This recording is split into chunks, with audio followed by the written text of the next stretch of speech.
Breaking news. The Atlanta Falcons are making another move. Terry Fontenot is at it again, but are these moves heading in the right direction? Will they pay off in the end? Only time will tell, so make sure to hit that like button and stay tuned for the latest updates behind the scenes. The Falcons have just made another addition in free agency. While it might not be the blockbuster signing fans were hoping for, it's a strategic move that could make a big difference in a crucial area. Atlanta is bringing in Jamal Agnew, a former Pro Bowl return specialist and special teams ace. He'll likely take over the role previously held by Avery Williams, who left for the Philadelphia Eagles. This move isn't about adding depth to the wide receiver position or strengthening the secondary. It's about fixing the Falcons' return game, an area that's been a struggle for them in recent years. Agnew is joining on a one-year deal worth up to $2.5 million, a low-risk move that could pay off if he can return to his 2022 Pro Bowl form. His career return stats are impressive: 4 punt return touchdowns, 2 kickoff return touchdowns, and an average of 25.5 yards per kickoff return. The Falcons have lacked a consistent returner for a while now, and Agnew's experience and explosiveness could be the spark they need. Another important factor is the NFL's new kickoff rule, which was initially a one-year trial but is expected to be renewed. This change has made return specialists more valuable than ever, and we're already seeing teams focus on this position in free agency. Atlanta needed to address it, and Agnew is a solid choice. That being said, his contract doesn't automatically guarantee him a roster spot. He'll have to prove himself during training camp. Looking at the bigger picture of free agency, the Falcons have been relatively quiet. They haven't splurged on big-name players, and while that has led to some fan disappointment, it's all part of a larger plan. The truth is, there just weren't many big-name defensive ends or outside linebackers available who were worth breaking the bank for. The biggest signings so far include Divine Diablo on a 2-year, $4 million deal, Leonard Floyd on a 1-year, $10 million contract, and the re-signing of Mike Hughes to a 3-year, $18 million deal with just under $10 million guaranteed. Now here's where things get interesting. Was this the right approach? Fans were hoping for splash signings, but sometimes the best decision is the one you don't make. Could the Falcons have gone after Josh Sweat? Maybe, but he chose to sign with the Cardinals, likely to reunite with his former coach Jonathan Gannon. Could they have pursued another top-tier pass rusher? The options just weren't great this year. In fact, it was a tough offseason to need both a quarterback and a defensive end.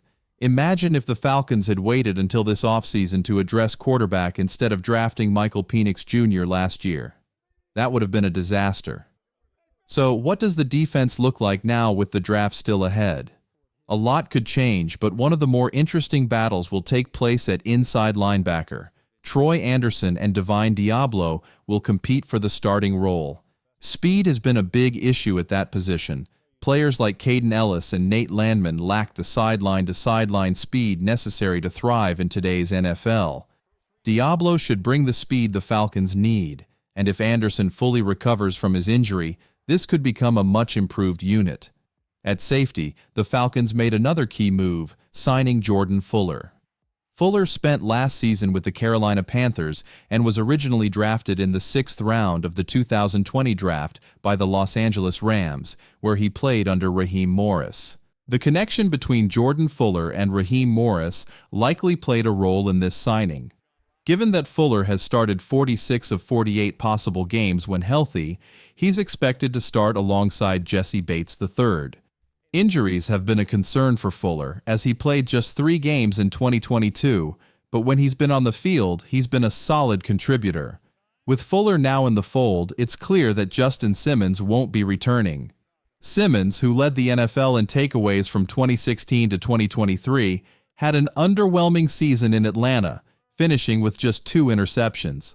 The expectations were high, but while he wasn't terrible, he didn't quite live up to them.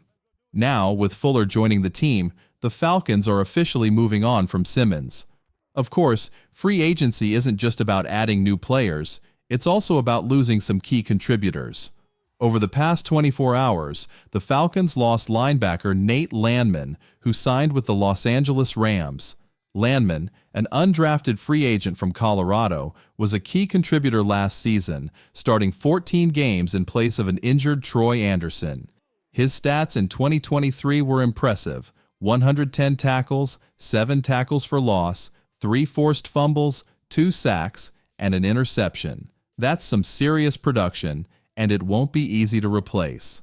So the big question now is, how much better is this Falcons roster compared to last season? Losing Grady Jarrett and Drew Dalman hurts, but they've added Leonard Floyd, Jordan Fuller, and Divine Diablo. But is that enough to consider the team an upgrade? Right now, it feels more like a lateral move at best. The draft could certainly change things, but as of now, if you told Falcons fans in February that this would be their free agency haul, the excitement level would probably be pretty low. So let's wrap up with one final question. How would you grade the Falcons' free agency so far? Are they doing enough to improve, or are they just treading water? Drop your grade, A, B, C, D, or F, in the comments. I want to hear your thoughts on this because while the draft could still shake things up, right now it feels like the Falcons are having a C offseason at best. The real debate here is whether the Falcons have actually improved, or if we're just watching another offseason filled with small moves that won't push the team over the edge. Let's face it, this franchise has been stuck in the middle for too long.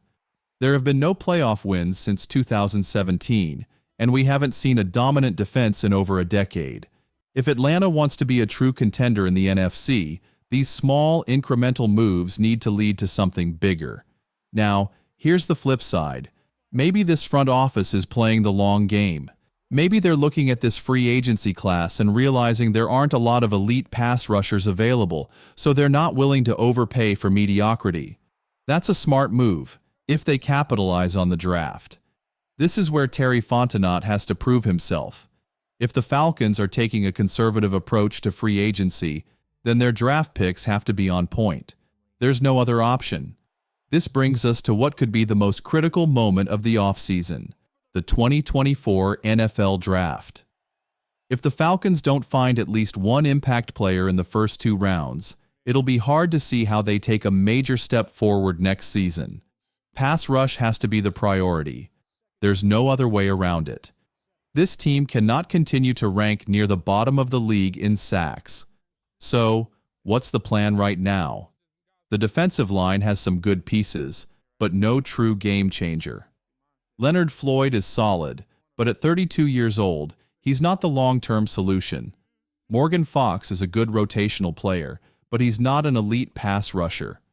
Arnold Ebiketie and Zach Harrison are still question marks. That's why the draft is so crucial. It's time for the Falcons to make their move. If Atlanta can land a guy like Jared Verse, Dallas Turner, or Chop Robinson with the 15th pick, suddenly this defense looks a lot more dangerous. But here's where it gets tricky. What if the top edge rushers are already off the board by the time Atlanta picks? Do they trade up? Do they settle for a second-tier pass rusher?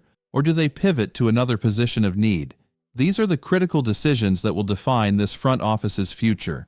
If they miss on another draft class, the Falcons could be staring at another wasted season. And let's not forget about the offense. While most of the attention has been on the defense, there are still plenty of questions on the other side of the ball. Wide receiver depth remains a concern. The team is betting big on Casey Washington making a significant jump, but is that really enough? The offensive line still has some gaps, especially with Drew Dalman leaving for free agency. Then there's Michael Penix Jr. He might not be the starter right away, but if Kirk Cousins struggles or gets injured, the spotlight will quickly shift to him. Hit that like button and subscribe for more updates. Go Falcons!